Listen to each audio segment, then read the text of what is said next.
Good evening, Des Moines. How is everybody out there today? This is another Doc and Lefty special without the Lefty, so everybody can have a good time. Tonight, we're bringing you the perspectives you love from the sides you hate. We have a special guest who has violated every personal rule he has ever had to be on the show tonight. Jake Highfill. We're excited to have him on. First of all, though, we're going to do a couple of shout-outs. Cedric and Cecilia, happy birthday to you. Katya and Dasha, hi, how you doing? I know you're listening. Uncle Big Pat's right here. All right. So I hope you guys are going to be having fun this week on your vacation travels. Want to say happy birthday to my godson, Adam. It's around here sometime, I know. And the bottom line is, and that one's for my mother. Anyway, we have a great show today. Jake has agreed to come on the show tonight, and he's a busy guy, really busy. He's running for re-election in Iowa's 39th district. 39th district. He's been out door knocking. He's lost some significant weight since the last time he was in, and of course, I think all the weight he's lost has found its way to my house. So, or at least to my office, because it's just all gone on me. So anyway, we want to thank him for coming on. Jake, how are you been? How have you been? Fantastic. Doing really well. Just finished hitting the doors. Came right from the doors to here. I was door knocking at Urbandale 4, and I'm wearing my PF flyers right now because they're guaranteed to make you run faster, jump higher. And so I translate that into my door knocking shoes. I wear these PF flyers I got in Iowa City for all my door knocking. So yeah. I'm going back around a second time. Now, I know that you and Brad are friends. Mm-hmm. And the hardest working man in politics is Brad Zahn.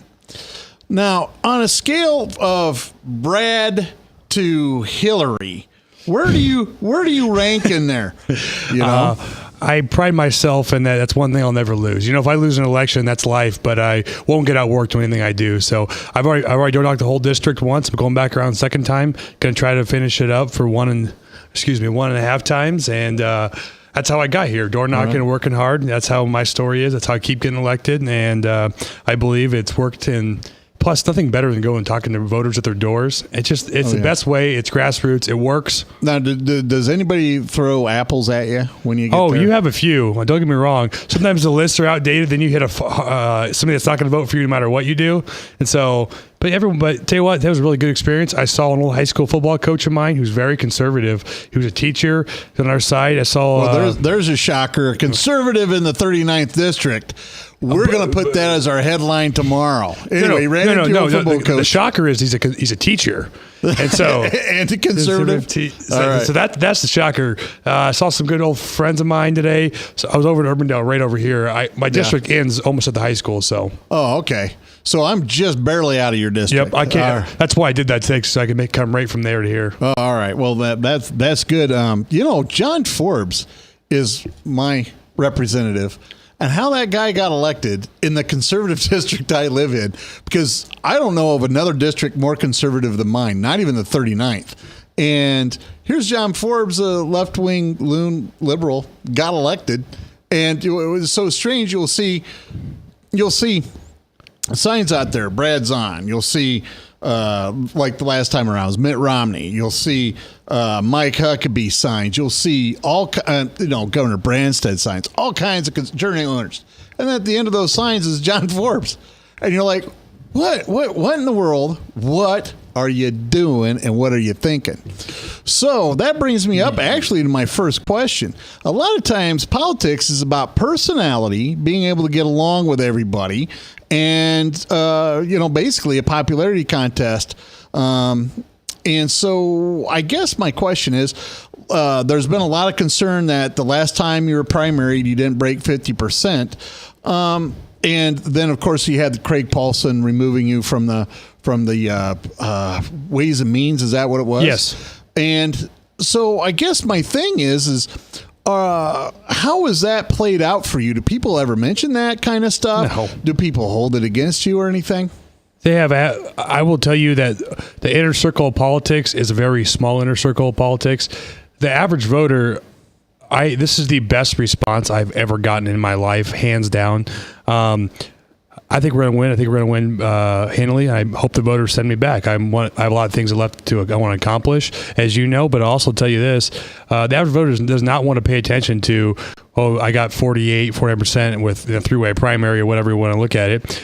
They want to pay attention to, we like what you did, go back. They don't have time that. They have to raise families. They have sporting events to go to. Half the time they're running their kids somewhere else, and they're like, I got a quick second for you, Jake. But I don't think the average voter really cares about that. I don't think the average voter has enough time to care about it. They care about what the policies, if they're better for their family in the future. That's what they really care about.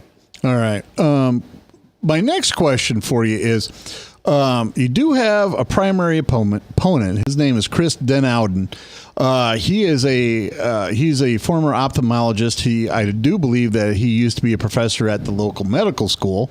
And because I trained underneath him and I did work with him professionally, I do know that his campaign is very well self-funded. And I do know in the last election cycle, one of the criticisms was you were not able to fundraise. How, or at least not to the level that some people would. How are you going to overcome that this year? I think I'm a pretty good fundraiser. Maybe you're talking about my first term when I ran against the majority whip, and that makes a lot of sense. But no, my last Eric Helen, yes. Yes, but no, my last time, I think I did, I'm not exactly sure, but I did decent at fundraising. We've always been a good fundraiser since my second term. But no, we'll be just fine. I funded my campaign the first time around too, because no one's going to give you money when you're challenging the majority whip in a primary. That's true. So no, I did very well at fundraising. Did very well again last report. We'll keep fundraising. We have a goal in mind. We'll keep getting there. But But again, we're talking about primary voting Republicans. There's only a certain amount of money that can engage a few thousand voters. We're not talking that we need to do major TV, major ads, and everything else. There's a lot of money. These campaigns are won on shoe leather, and they're won on votes. And I've already funded everything I need to fund. I have no concerns, and if I believe the voters are going to send me back, and I hope they do. But I'll tell you, I'm going to keep working hard to the very last day, and I think we're going to do very well. All right. We're here tonight with special guest Jake Highfill, and I want to thank him very much for coming on. I also want to thank you, the listener. Without you, we couldn't do what we do. We also want to thank our sponsors, Des Moines Anesthesia at 515-574-6442. They do pain management and anesthesia. And I will tell you, the only thing that's rarer than a good psychiatrist anymore in Iowa is a pain management specialist. So if you have pain management issues, those are the people to see. They have offices here in Des Moines and at Fort Dodge. And again, you can get a hold of them at 515-574-6442. Also want to thank Halo Capital, Labinas Law Firm. We want to thank Labinas Law Firm for not being here tonight because it'll make it a better show. And Bertrosian Associates. Thanks everybody for tuning in. We'll be back right after this break. Associates, how can I help you?